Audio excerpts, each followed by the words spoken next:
folks. Welcome back to the Pulse. My name is Matt. This is Crypto Heartbeat, and it is Right Side Up in honor of Steve Staggs. We are back 30 minutes later than we normally are. It is 11:30 Central Texas time, and I want to welcome you back for another amazing time to reflect, to learn, to have your mind expanded. But it's one of those things that I want to share with you. We've forgotten who we are. That's the theme of today's topic.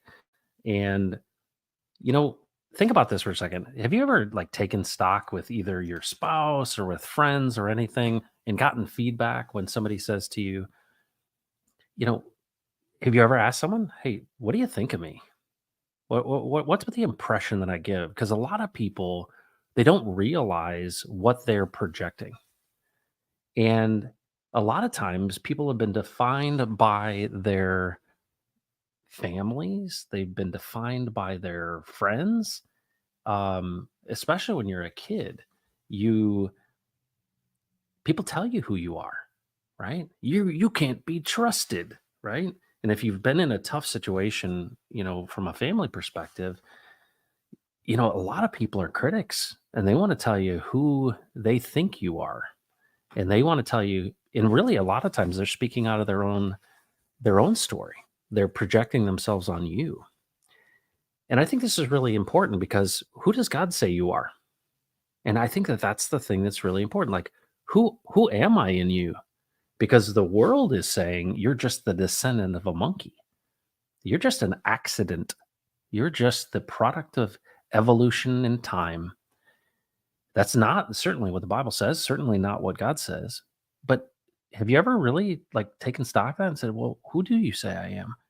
And you may find yourself like the writers of the Psalms, like my enemies are at every corner. They are literally devouring me.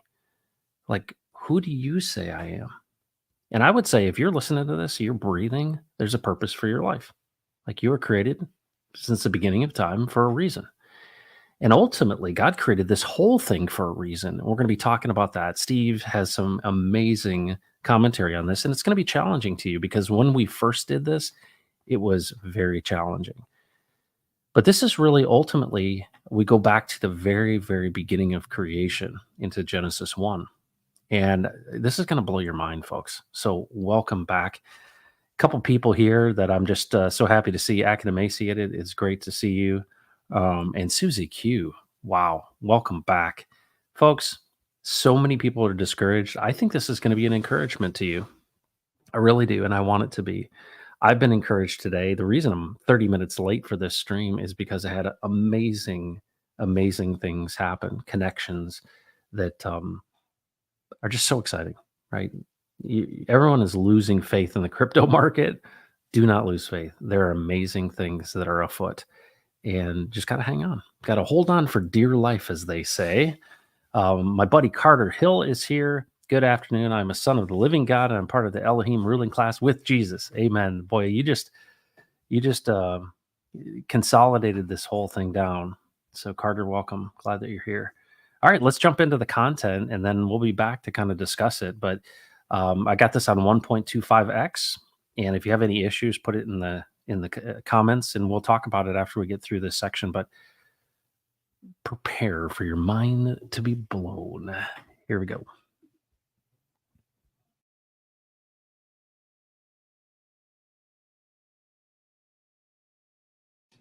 That's very fair, and it's a very fair question.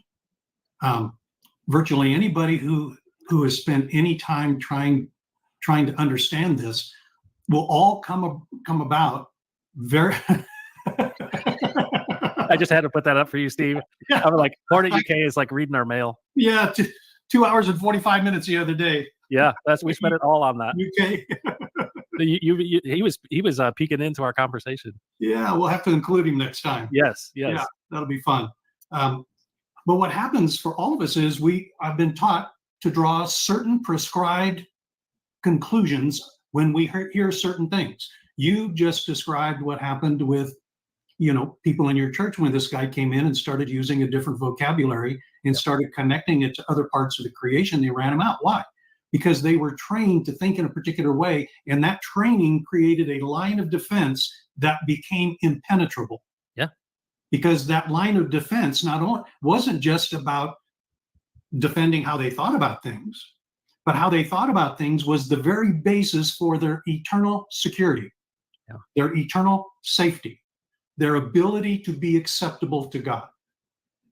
And so when I'm now going to go back to our several, the number of times we've talked strategically, well, who does that benefit? If we are told certain things that a particular conclusion is prescribed, then who then becomes the prescriber of the way we think?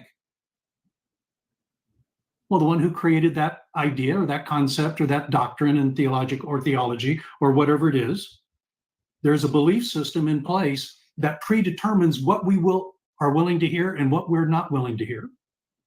Well, the moment that realization came to me, I said, time out. God is the one who said, hey, you got a question, come to me, I'll answer you. And not only will I answer you, I am attentive to your very question. So what he said to Jeremiah, he said to Jerry, tell my boys, here's how it is. You got a question, ask me, I'm ready to answer. And I'm attentive. And when they ask, what I'm going to do is I'm going to blow their drawers off. Yep.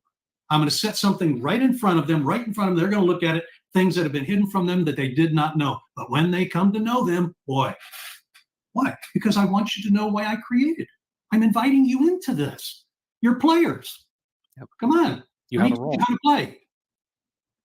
So, now so we're kind of getting where we're going here. So now let's go. So now what we've seen Elohim. We've kind of beat that horse. Now we've seen that they're one identified among the Elohim, whose name is Jehovah, that later on is described as the Lord Most High of the Elohim.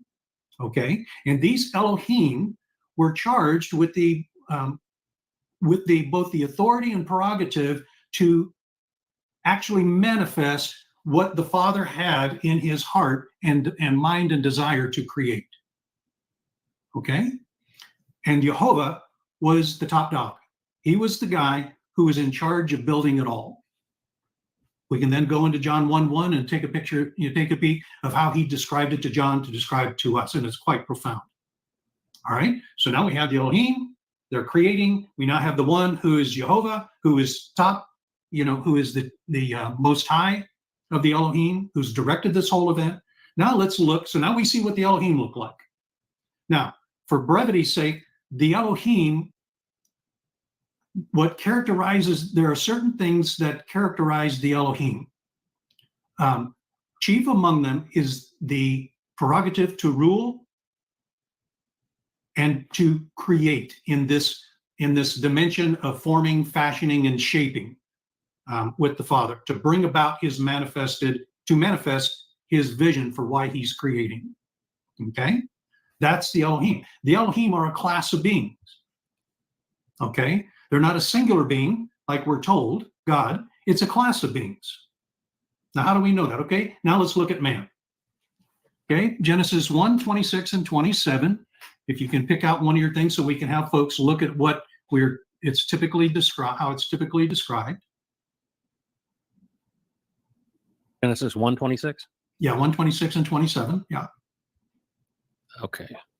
And do you want Hebrew? Yes. Okay. I mean, get whatever your favorite translation is so they can look at it generally so they have a point of reference. Okay, well, let me go back then. Okay.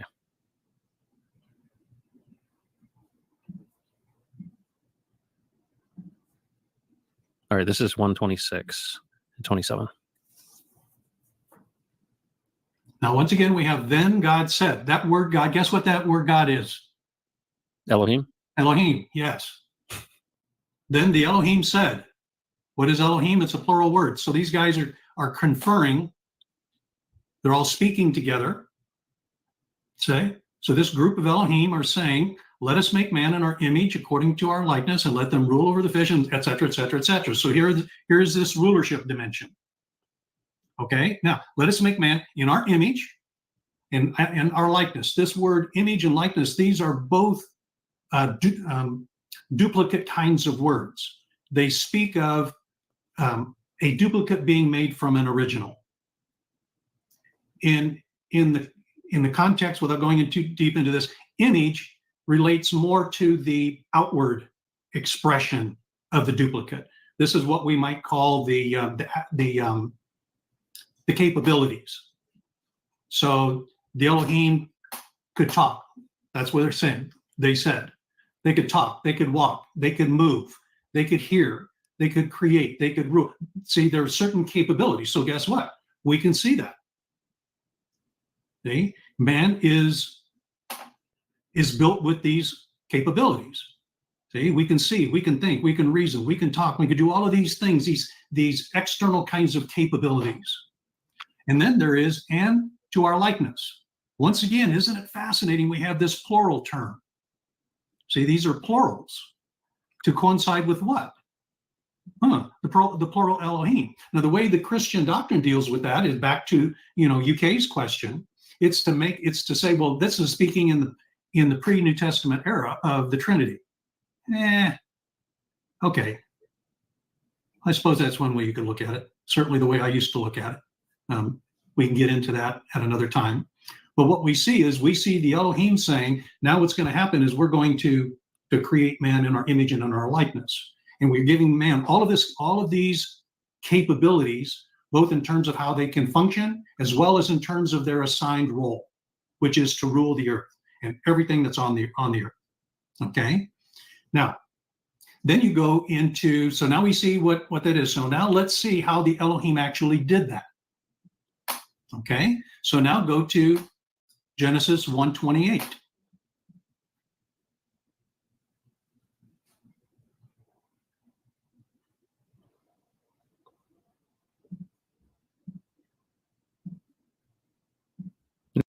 This is the format I use most often because it gives me kind of a parallel, and you can see in each of these columns, you can see the Strongs that you can refer to go to the specific definition. Then you see the Hebrew word, you see the English, some of the English words that are used to translate that, and then you see the grammatical elements on the far right column.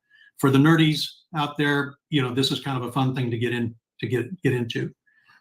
But what you see here is you see how you really can't make a one-for-one, connection to these. But it says, and blessed them God. This is on the third column. Yep. God. Now, once again, and blessed them God. What is God? Elohim. And said to them, Elohim, be fruitful. So if you were to be, so there's what the normal translations say, and God blessed them, and God said to them. Yep. That's kind of weird. See, in English, what I would actually say, and if I were to use that, and God blessed them and said to them. Why would I repeat that? So if you actually go into this and look at it, and by the way, you can't escape this once you look at it. Yeah. When you go in and you actually look at these definitions on the left, on the very first column, these words, and you start doing like we did on the first ones, man, it's almost impossible to get away from. And the Elohim blessed them and said, Elohim, be fruitful and multiply. And some will say, well, yeah, you're kind of jockeying around that. Well, my question is the very question Jesus challenged me with. Well, what do you think it means to be in my image and likeness? If you're in my image and likeness, aren't you like me? See, if the Elohim created you, what are you? You're an Elohim. Yep. See? Now, why is it important that now we're going back to this wandering into error thing? Why is it important for us to be totally blinded to the simplicity that we are of the Elohim class? Why are there so many offenses created? Oh my goodness, now I'm starting to get it. The reason for assigning the English word God to Elohim is not just to distort us from the Elohim, but more importantly, to keep us from recognizing who we are in our place and order and rank within God's creation. Yep. We are among the Elohim. We are the ones whom God has created to rule with him, to create with him, to do all the things that he desires us to do with him. Oh my goodness. Yep. Your vision.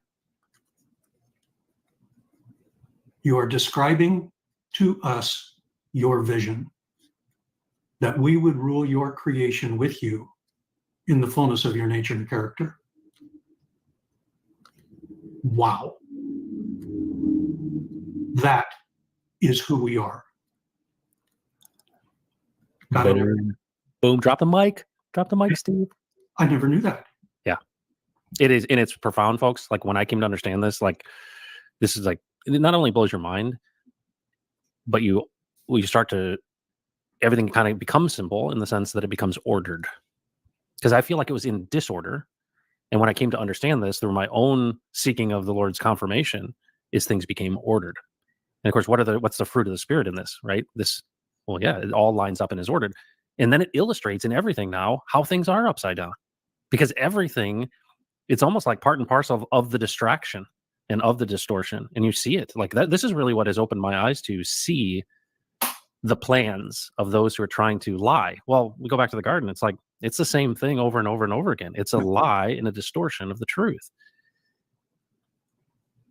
What's fascinating, Matt, when you go back to the garden, what the serpent was doing as the agent of Satan, that's the one that we would recognize there, is he promised her something that she already was. Yeah. You're not going to die. Instead, the Elohim knows that you're going to become like the Elohim. Well, of course he does. See? You're already an Elohim. See? You're missing. So right from the beginning, you see this distortion beginning to happen in the exchange between the serpent and Eve. That is then that same distortion, distraction, misdirection is happening in the scriptures that are telling the story. In the translation. In the translations. The scriptures themselves are plain. Yeah. It could not be simpler. So the big story, I feel like I always have to make it like, you kind of have to make it your own in the sense of, right, do I have this right? The implications of this, Steve, are so tremendous because now, like I said, everything gets ordered. And so let me just attempt this. I talk a lot about how the fact that, well, the world is saying that you're the descendant of a monkey, right? You're this billions and billions of years ago, you evolved out of this ooze and turned into Steve.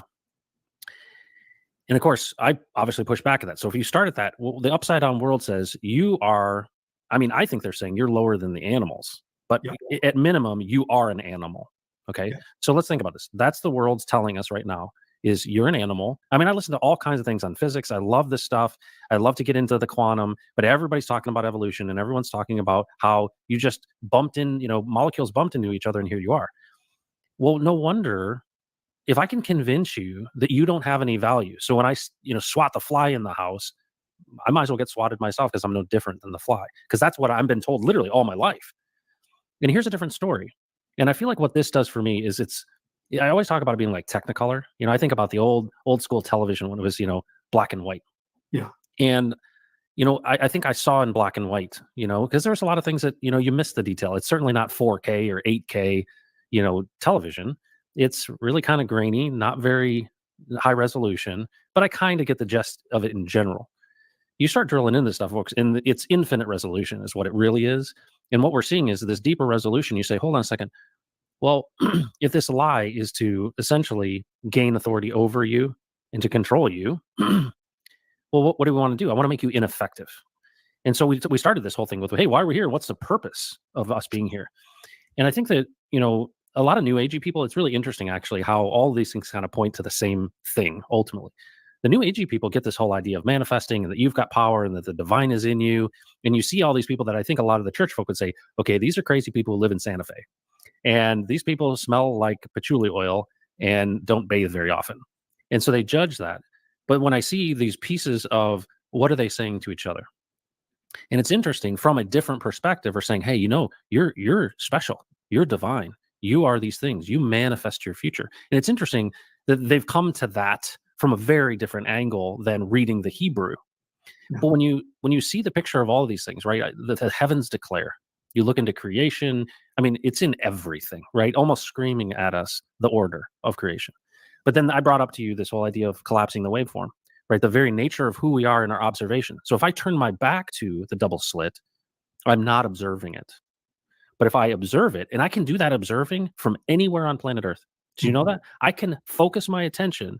Somebody could say to me, there is a double slit experiment happening in London, and this is what it is. I want you to focus on that, and you can collapse that waveform. You don't have to be looking at it physically. Hmm. And what's amazing about this, the detectors and all these things that are happening with creation, is there's an obvious, I think, inherent knowledge that we are different than the animals. And I like to keep it really simple. If I got to build a shed, I don't rely on my dog to do it. My dog just doesn't seem to be able to handle a hammer very well. And strangely enough, I tell my dog the plans and just wants to, chase a squirrel or bark. And I'm like, why isn't this dog getting this stuff? Right. And what's different about us? And then, of course, when you then dive into this story of creation, what is amazing to me is that if Yahweh of the Elohim came here, right, the design and the purpose of the entire creation, and the Yahweh of the Elohim, when he came, he called the singular God Father. There is this amazing, not hierarchy in sense of magistrates and judges, but one of family. And at the core of that family is love. And what is so amazing to me about this is you can take it from so many different angles. But what's so reassuring to me is the fact that the purpose of this creation has roles, and in those roles are purpose. And so if we are one of the Elohim class, of which Jesus is the authority, right? He is in the line of Melchizedek, right? He is the top dog. He's the boss, right? Listen to him. Hey, reminder, listen to him. That you can listen to him now. And so the question I would say to you, and what I'm asking myself daily is, should I go my own way or should I ask him? Well, every time I've asked him, many cases, it hasn't been for my own strength that things happen, because it's ordered in the strategic order in which he designed it to be. And so when I think about this, lean not on your own understandings, acknowledge him and he will make your path straight. Well, what's the straightest path? The straightest path is listening and doing what he says. And the greatest amount of life that comes is this fullness of being aligned properly with the order and rank of creation. And what's interesting about it is when we have this choice, we can't be like him. We can't be Elohim if we don't have the ability to make the choice. So there is this element, it seems like, of discipline. Because for me, it's like a constant reminder. Well, now I look at the Sabbath and I look at all these things. I'm like, oh my goodness, he's been telling this in so many different stories, even to the point where he tells an agricultural story and everybody goes home except a group of people who run after him. And they say, hey, what did you mean by that story? Because you have chased me down, I will tell you. This is, folks, if you knew that there was this thing called ChatGPT, right?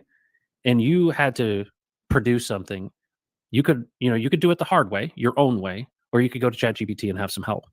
Now, there's a debate on the ethics of that. That's such a derivative of this idea of saying, what if I wanted to become aligned with the very purpose of why I was created? And what I've discovered is that when I align myself and I do and ask and do the things he tells me to do, meaning I walk through open doors, Steve. I don't kick doors down. I don't go my own way in that sense. I'm sure I do, but he redeems all those things too. But if I think about this order and this path, if the Supreme One who created this is outside of time, it's already done. Yeah. It's already complete. And I say, okay, well, why would he want us to experience this in the nature of time and in this process? Well, because he loves us. But it also makes me wonder, well, it's really short.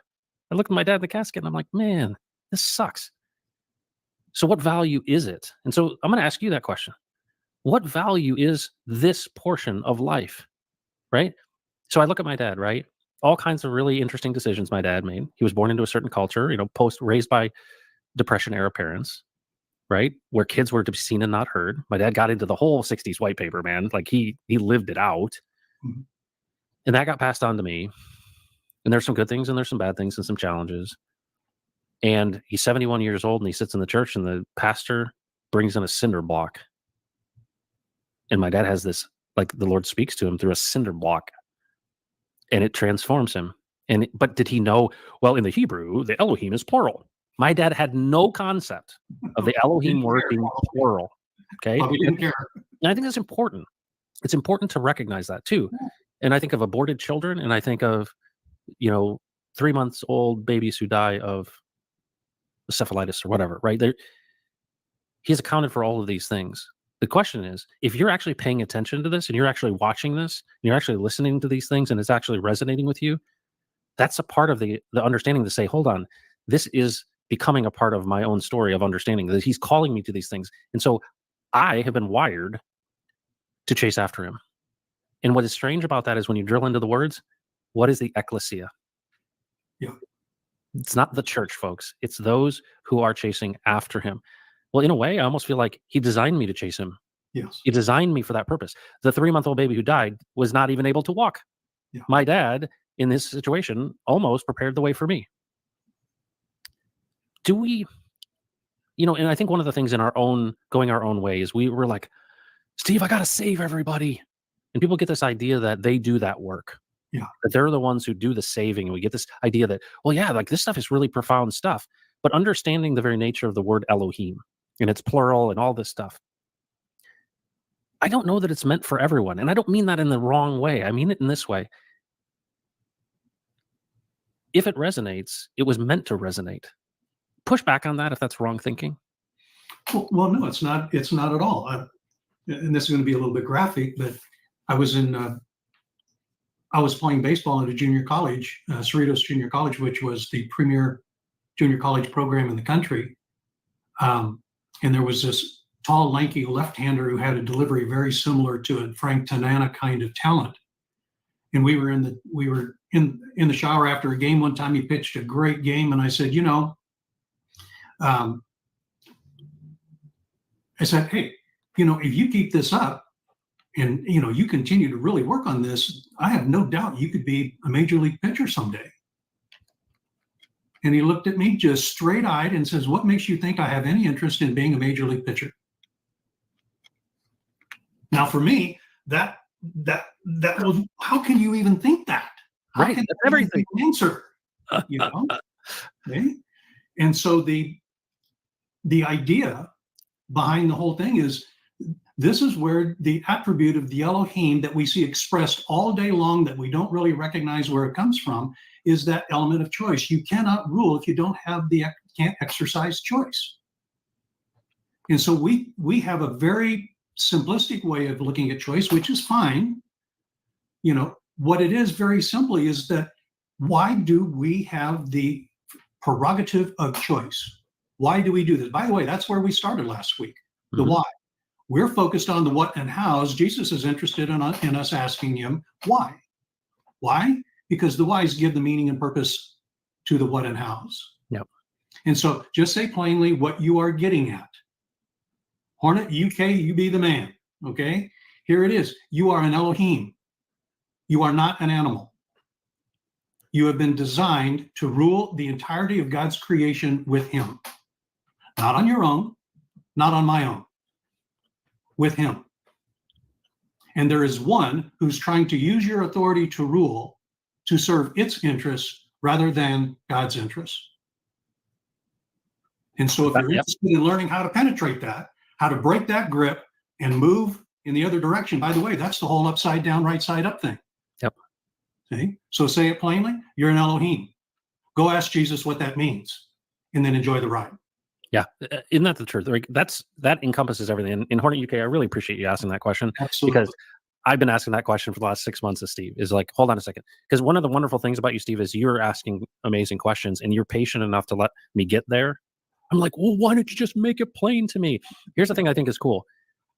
One of the disciplines that Steve has that I've recognized that I really admire, he's not asking you to follow him. No. There's so many people out there that are trying to build some sort of audience and be your guru. Steve is not a guru. And it's been proven to me over the last, that's the reason I keep talking to him, honestly. If he was like, hey, you need to do what I tell you to do, and I figured it all out, and I'm the smartest guy, and I'm a prophet, that is the last thing that Steve would ever say. And what I really admire about this is, hey, I've just spent the last 40 years asking Jesus myself about these things, and he's been blowing my mind constantly. That's why I always come back to this fact. And it's, to me, the greatest thing I've ever learned from you, Steve. Jesus is alive and he speaks. That's it. That's it.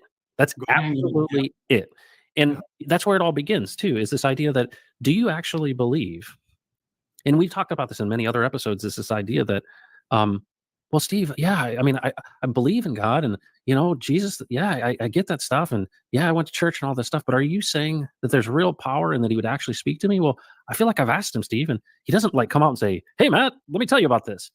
And he doesn't speak the way like a person speaks. And so this term, even to speak, isn't a big enough word to define what it is. And so I experience things differently than you do, Steve. And so I actually here's a great example. We talked for 3 hours yesterday, Steve and I did. And we went to town. It was awesome. We talked about everything from baseball to the Anunnaki. It was awesome. It was crazy. But what was interesting is that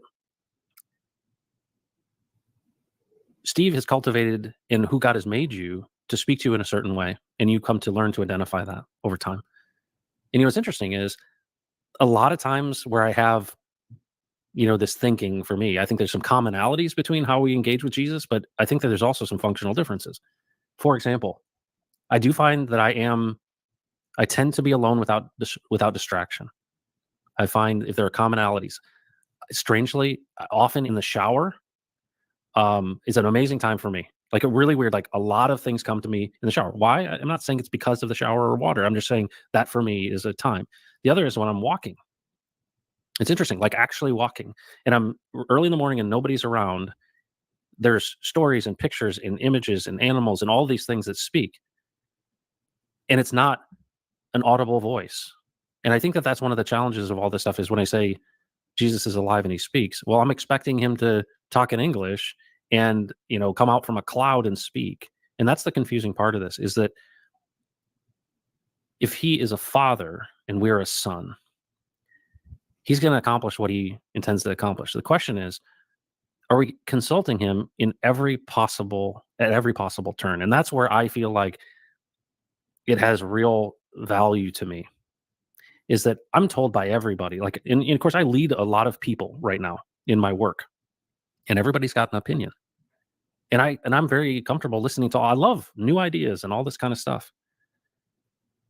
But I have to filter them through this, all right, Lord, and a lot of times for me, what it is I don't have peace about something. Somebody's like, hey, we need to do this and we need to do this and it needs to be like this. And I'm just like, it's not that I don't understand it. I understand what you're getting at.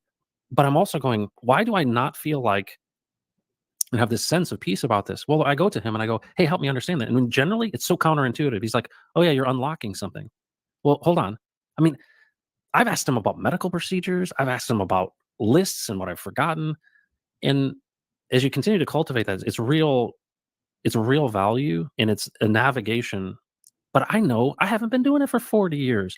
But there's a possibility, Steve. Is it correct in me saying there's a possibility that he'll speak differently to me than he does to you? Well, absolutely. I mean, you're Matt. He designed you to do certain things. He designed you to think. In order for you to do things in that certain way with him, you have to be wired to do that.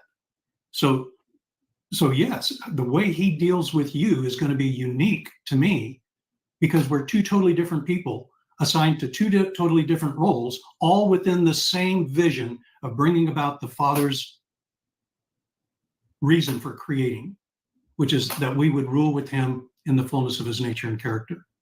With him. See, we can't rule apart from him. What did Jesus say?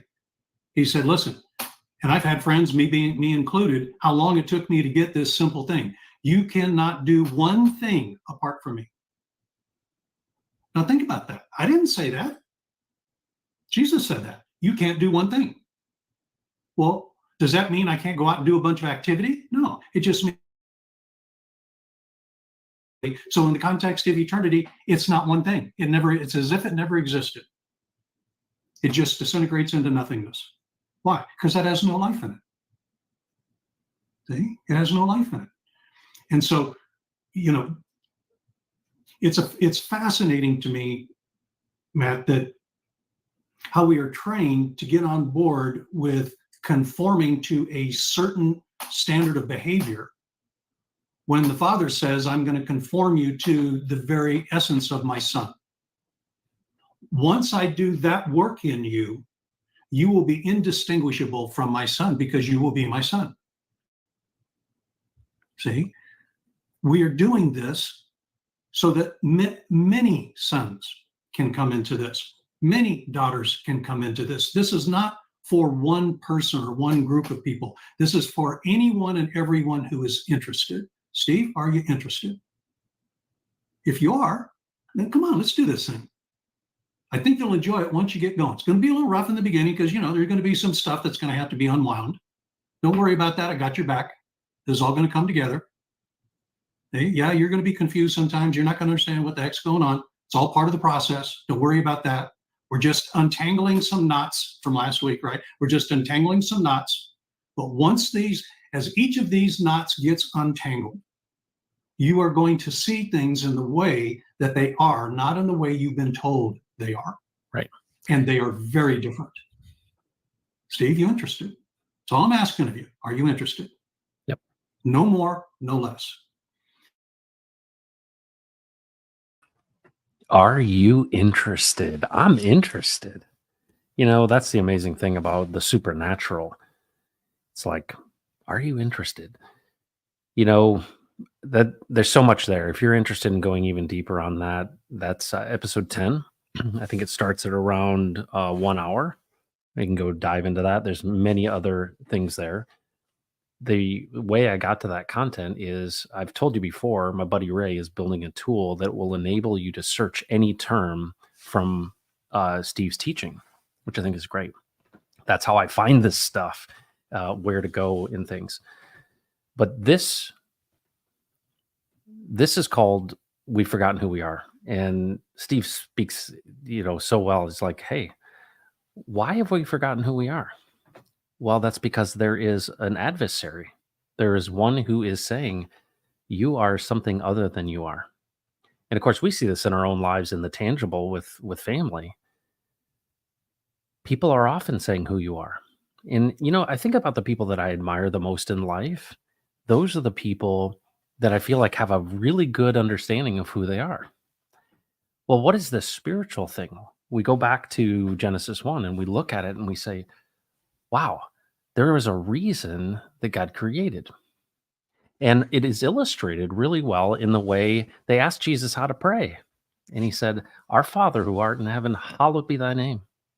Okay, you're the most holy, the most high.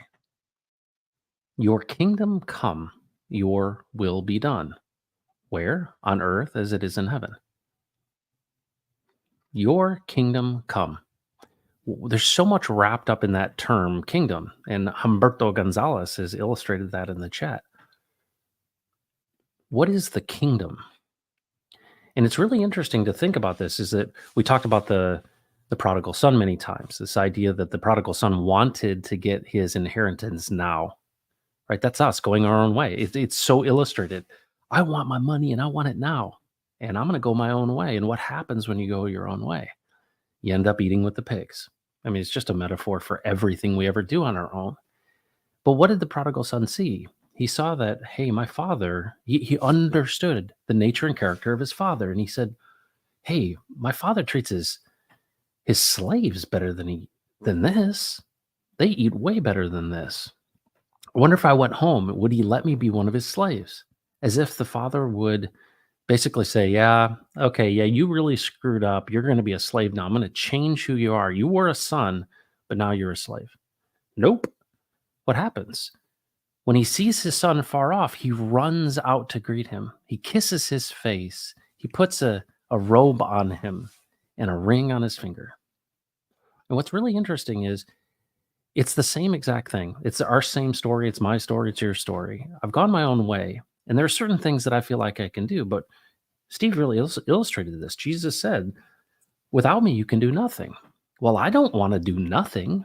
Well, in this context, what can you do? Well, if you want to draw a picture of an elephant, you can. You obviously have the ability to do certain things, but are they significant in quote unquote the kingdom? What is your role in the kingdom of God? It's said many, many times, many people said in the New Testament, the kingdom of heaven is near. What does that mean? And what is the kingdom? And why would you want it to be the same on earth as it is in heaven? Partly because it's different in heaven. So why did God create? Well, if you look at this, it's like, okay, God, Jehovah, creates this class of being, right? We're sons of God. What did they describe Jesus as? He is in the line of Melchizedek. He is the high priest. He is the son of the living God, right? The firstborn son. So what does that make him? All things were made for him and by him. So he is the boss of the Elohim. And what I think it's really hard for people, and I think it's actually becoming easier with this whole like alien stuff that people are talking about. And there's a lot of people, even in theological circles, who are looking at the old, mythological gods, lowercase g gods, right? Zeus and all these people, right? All of these things that we've heard about that we're like, well, those are just myth. Well, where do those come from? Because those kind of lowercase gods with attributes that are different than ours, or skills and abilities that are different than ours, are in the Sumerian text. They're all over the place. It talks about the sons of God saw that the daughters of men were attractive and had offspring with them, and they were the giants, the men of renown, the Nephilim. There's a lot that's happened before this. And as we dive into this and we see this, we go, hold on a second. There is a class of being. The son, you don't cease to be a son. You just forget who you are. So you go your own way. You're like, I'm going to use this money for my own benefit. And what do you end up doing? You end up squandering it and you find yourself eating with the pigs. It doesn't change the fact that you are a son, but you recognize the father's nature and character and you come back. That's really what it is, right? We've forgotten. Everything is lying to us, saying, you're not that. You're just an animal.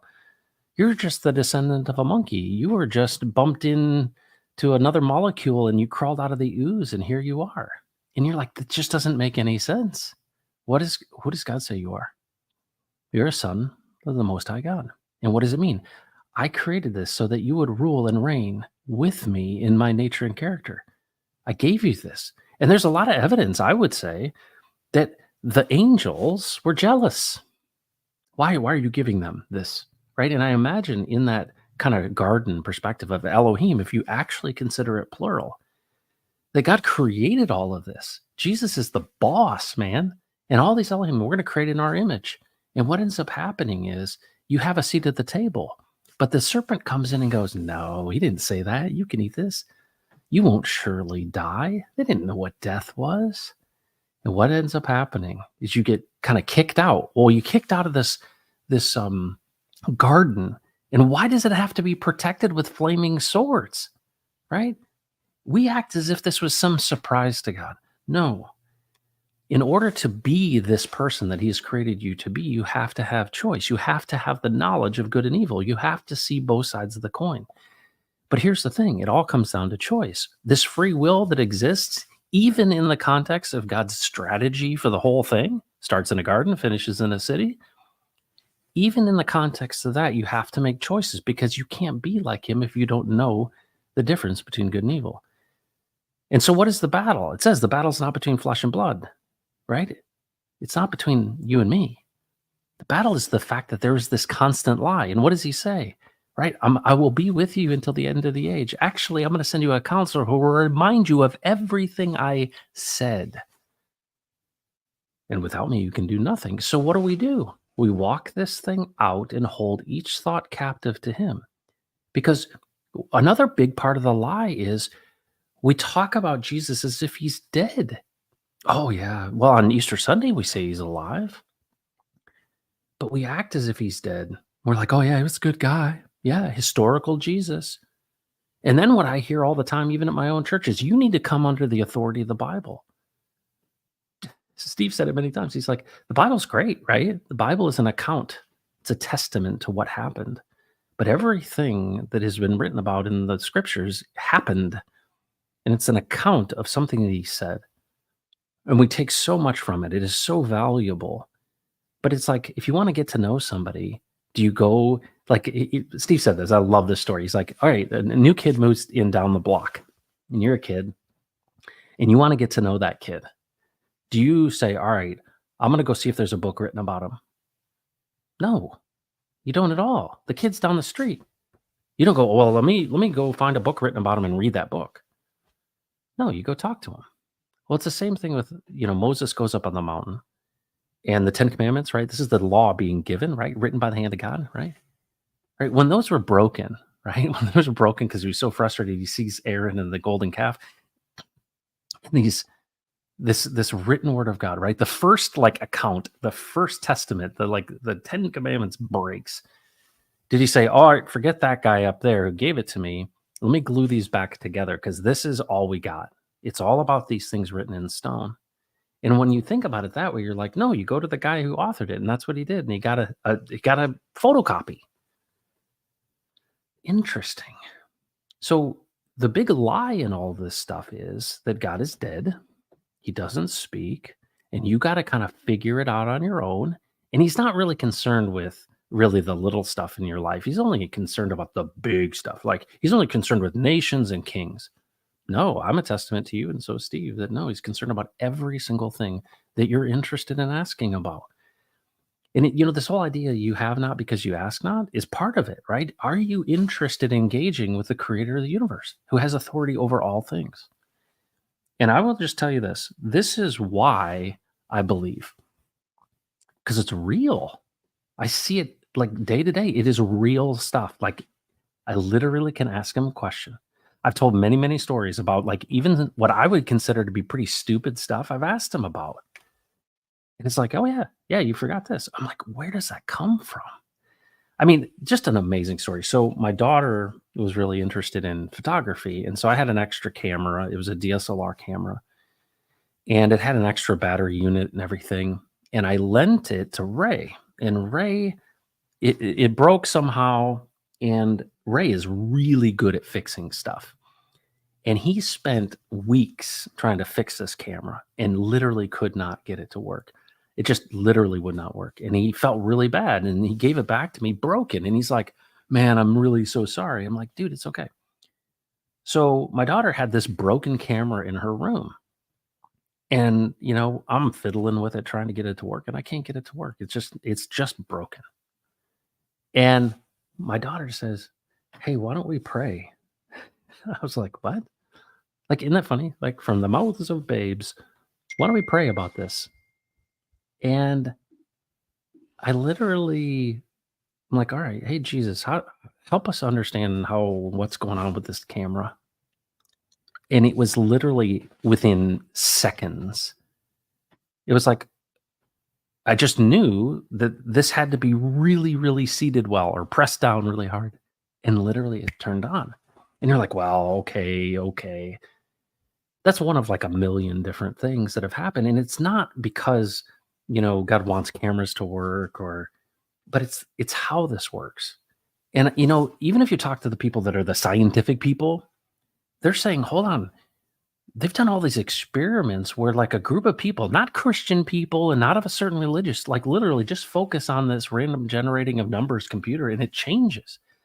They do this double slit experiment and when we don't look at it, it's a wave. And when we look at it, it collapses and it's a particle.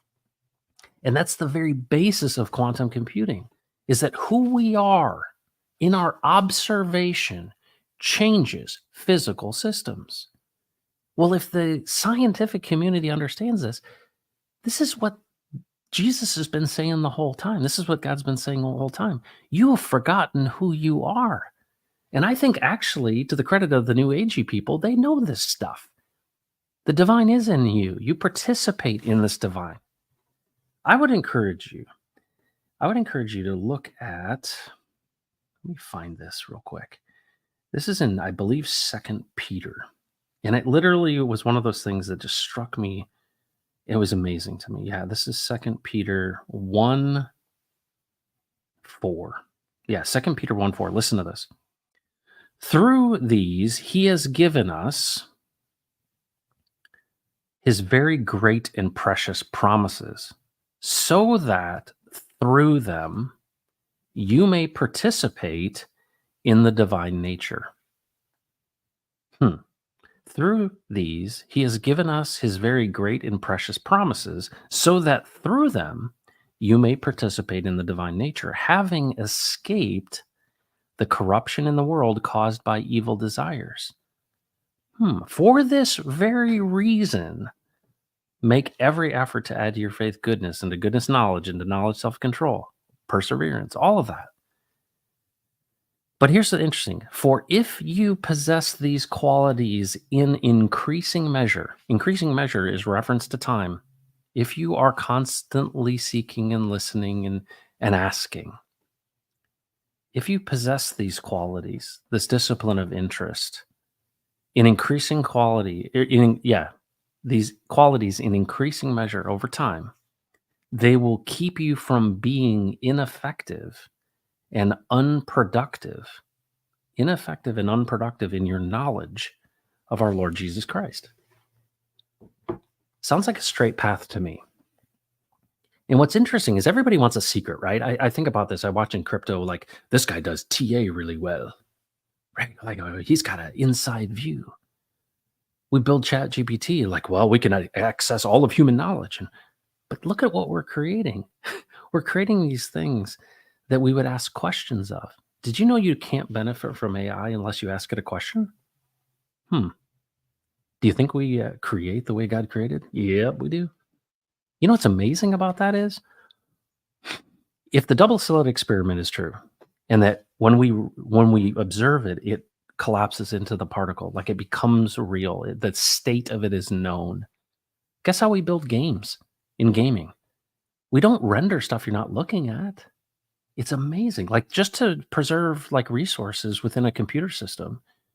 Like, let's say there's a tree way off in the distance. That tree just is the exterior shell. We just see like a kind of a blurred version of it. And then we walk over to it. We're this character, and we kind of move over, and we go all the way to the tree. And it gets more and more clear and more clear. And it renders and renders and renders. And we're there. And then we pull out our axe in the game, and we chop down the tree. Do you think the inside of the tree is rendered when you're way back 150 yards? No. It renders when you get there. Why? To preserve resources, because I don't know that you're going over to this tree. It's amazing when you think about it. And that's just an illustration of the fact that who you are matters in the context of creation. And there are classes of people that God made us in his likeness and his image and his likeness. And we become like him when we understand his nature and character. But then we have choice to literally do things on a minute-by-minute basis in his very nature and character with him. Well, how do we do it in his nature and character? Well, one, there's some basic principles. But secondarily is, you ever been in a situation you thought you were going in for one reason and it was actually for another? Or where you literally were doing this thing that you thought was important, and then something else popped up, and you're like, oh, this is why I've come. And then what about ideas? What about inspiration? Where does that stuff come from? Like, I think about some of the people that have advanced things in this world, and, everybody's like, well, that guy's a genius. Okay. Or maybe he was created to be this. But in my own hubris and in your own hubris, we think, oh, I got this all figured out. And I think time and time again, those who have gone their own way find themselves eating with the pigs. And you don't have to be too old. And I would say this, if you haven't eaten with the pigs yet, get ready. You're going to. You're going to. But what is that? Consider it pure joy when facing troubles of many kinds.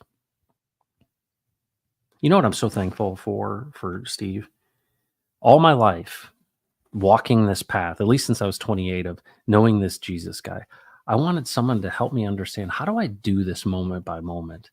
And, you think about the concept of discipleship.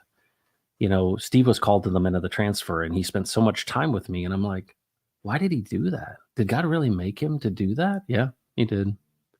I'm so thankful that the God of all creation would choose a guy like Steve, who was a professional baseball player, who was so disciplined, would apply that same discipline to listening to him, and then he'd say, "Hey, I'll pass this along to you." And you know what the gift of this is? It's like, wow, now I understand how it works. And you know what's amazing? The result of it is rest, peace. You're not trying to choke things out. You're not trying to control things. You're not trying to manipulate things. And then when you start like understanding, well, then you read the Bible and you're like, hold on, all of this stuff is talking about the same thing. You're like, oh my goodness. So this is a lot simpler. Steve said it to me many, many times. He said, Matt, it gets to the point where it's just like breathing. It gets to the point where it's just like breathing. And you know what's also awesome is throughout of these 37 episodes that I had with Steve, live on camera,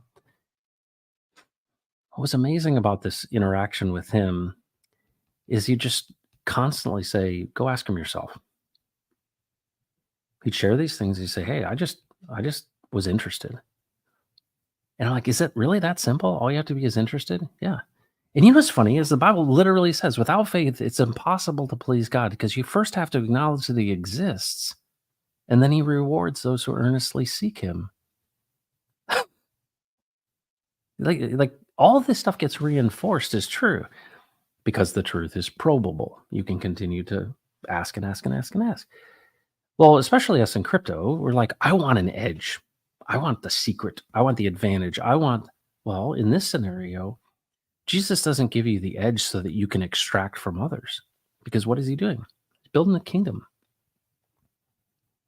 And that's what's so exciting about all of this. Why do I do this every Friday on a crypto channel? Just to and a lot of people come in and are like, oh, no, that Jesus stuff again. Because it's true. And if you want to understand how it's all constructed, the cool thing about this is, people have talked about the gospel as good news, right? And of course, whenever you talk about Jesus, it's almost like super polarizing, right? You're like, oh, yeah, because everybody's got an assumption of who this guy is. The gospel is good news. Well, what does that mean? If it's not good news for everyone, it's not good news. This is what the gospel is. Are you interested in knowing the one who stands alone in the midst of the whirlwind? It's not about a book. It's not about religion. It's not about a book. It's reinforced by a book, but it is literally a living, speaking Jesus. And that's where it's at. And he's like, hey, you want to do this together? I often tell this story as an illustration. I was going to have a call with this really, really important person. He was a guy overseas. It was a big, big opportunity. And I'm like, okay, Jesus, let's do this. And so about an hour before the call, I sat down and I'm like, all right, Jesus, give me the goods. Tell me what's going on. And it was like crickets. Hour before, I'm like, hey, dude, tell me what's going on, right? Because I'm thinking, hey, I got Jesus on my side. He's going to give me he's going to throw me a bone. Nothing. I'm like, bro, what gives? What's going on here? He said, I thought we were doing this together. And I was like, oh. So you're not trying to give me advanced knowledge. That's not what this is about. It's not like, what are the lottery numbers or what's the stock pick? It's not how he operates. No, in real time, let's do this together. And I learned something really, really big that day. He's just not asking us to this isn't like, oh, I'm going to give you the lottery numbers. No, I want to do this with you. Let's walk this out together. Why do you think that they had to carry the ark? Because we do this together. And I think it's hard for a lot of people because they're like, hey, you talk about this Jesus like, oh, as if you hear him. Yeah, who are you? Without faith, it's impossible to please God. You have to basically acknowledge that he exists and he rewards those who earnestly seek him. Well, what is that? Interest. Just interest. Are you interested? I'm interested. You interested? It's up to you. I mean, and you can choose not to be interested, and he will honor that choice. It's okay. But I think what's really cool is it has a supernatural quality that I can't put my finger on because I don't have the I don't have the language to describe the gravity of it. And I think that that's the coolest thing because it's custom designed and custom tailored for you. It's not, it's different for me. It's different for Steve. It's different for you. And I really struggled with this deal. Like, hey, I'm asking him. I'm not hearing jack squat. And he's like, Matt, why don't you be Matt and I'll be Steve? And you know what the result of this was? A man that I admire so much, Steve, was so patient. And you know what's so funny is I think a lot of people want to correct everyone. They're like, oh, that's faulty theology. Or, hey, no, he didn't do that. You know what he said most of the time? He said, hey, are you open to a different perspective? Yeah, I am. I'm open to a different perspective. Well, what was the result of that? And it's funny when you look at the fruit of the Spirit: love, joy, peace, patience, gentleness, kindness, goodness, faithfulness, self-control. Wow, that's kind of who Steve was. Those sound like some pretty good attributes to have. So I'm going to trust you. I'm not going to kick at the goads, or I'm going to try to avoid it. And I'm going to do this with you and walk this out with you and hold every thought captive. And you're going to make my path straight. And all right, like that's where life is, fullness. And what is the kingdom? I was always confused by the term, the transfer. What is the transfer? And I realized what it is. It's the transfer of the man. It's you. It's me, the woman, whoever. It's you. It's me. What is this transfer? Are we going alone? Because if you really boil it down, everybody wants to like categorize sin. They're like, oh, that's really bad. I wouldn't do that. No. And when you kind of back up from it, it's like, what is sin? It's going your own way. We're all doing it. We've all fallen short. Well, what does it look like to do it with him? It's like breathing. It can be like breathing. If you don't know, ask him. Hey, teach me how to hear from you. But Steve is right, because I experienced the same thing. It's a journey that you will just be like, why am I at peace in the midst of this storm? And so many people are looking for that peace and purpose, right? That's the real commodity of all this stuff. I think about that like, well, there's going to be a day where I have a Lambo, and that Lambo can do 185 miles an hour, can go to 0 to 60 in 1.8 seconds. Okay. And I think about this whole crypto thing, and I'll wrap it up with this. We all want, financial security, right? That's the name of the game, right? Everybody's like, oh, get rich. It says you can't serve God and money. What is money but a tool? So having its proper perspective of what it is, what do you really want? If you really examine your obsession with money, you recognize that you think the money will bring you peace. You think that the money will bring you security. You think that the money is going to give you rest. Or buy my time back. I think what you'll be surprised. It's not the money. Now, imagine this. Imagine you have that peace. In any and every circumstance, you have this calmness. You have this ability to handle any situation, any circumstance. And then you have the money. Well, that would say to me that there's purpose for you having this. And it's not just for you. So, all right, if I'm holding every thought captive, what do you want me to do with this money? Well, that's what I think unlocks the generosity. And I think that's a part of the kingdom. That God is utilizing the resourcing for those who are seeking him to go, hey, there's a plan we have. And what is this kingdom? It's a group of people who are considerate of others, right? Living and walking this out with Jesus and with each other. And what ends up happening is there's thoughtful consideration of others. What's the whole Richard Hart thing? Like, what is this? What is this advocacy of a guy named Richard Hart who is super smart? And I don't even know if he understands how God is using him. But when we look at this situation, I go, wow, almost a Nebuchadnezzar type of character doing amazing things. Why? Because there's provision in this. But it's like, is it for the purpose that a certain group of people get rich and have Lambo? No, he's doing something strategically that he planned since the very beginning of time. It starts in a garden and it ends in a city. It has growth to it, a trajectory. And that growth is the growth of you understanding this, and it's beneficial to you. Are you interested or not? Steve was a professional baseball player, and he said when he walked across that chalk and he was in the game, like everything quieted for him. And you think about that, like that's the metaphor, right? Are you in the game? And one of the evidences that you're in the game is all the attacks that are trying to get you off sides. But he said to me, when I said, Jesus, only you have the authority to speak to me, he said, all heaven rejoices. Wow. So all I'm saying is go to the source. Jesus is alive and he speaks. Thanks, Steve. Thank you, God, for sending Steve. You are a son of the Most High God. You are Elohim. You have certain attributes that are his. You are a representative. You are the impression, the icon of Christ. You are, you're valuable. You're very valuable. You have no idea how valuable you are. So don't listen to the lie that says you're an accident, you can't be trusted, you're nobody, you're worthless. No. Ask him, hey, what do you want me to do? What's the plan? He told me he wanted me to unlock global generosity by giving. All right. How will we do that? I don't know how to do that. Okay, I'll show you. Trust me, and I will show you. Okay. All right. This sounds like a partnership to me.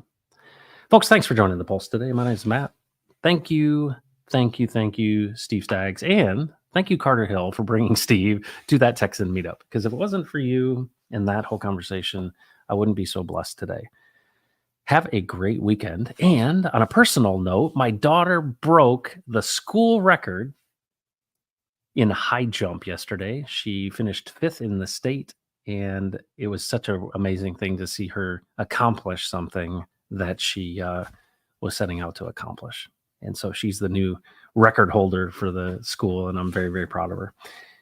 Folks, take care of yourself and others, and do not mess with Texas. Take care, everybody.